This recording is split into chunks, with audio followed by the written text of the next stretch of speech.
अस्सलाम वालेकुम। घरेलू मुफीद टोटके।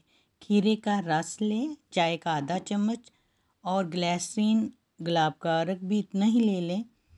और ये रंग गोरा करने का टोटका है। आपने इन तीनों चीज़ों को मिक्स करके रात को सोने से पहले अपने चेहरे पे लगाना है। ये आप 1 वीक लगातार करेंगी, आपका चेहरा चमकदार होगा और रंग आपका साफ़ होगा। खाली पेट केला खाने से कोलेस्ट्रॉल, तेज़ाबियत और अल्सर को बहुत फ़ायदा होता है। ये टोटका ज़रूर आजमाइएगा। अगर आपके गुर्दे और मिसाने में पथरी है तो आप प्याज का रस निकाल लें, इसको खाली पेट पिएं।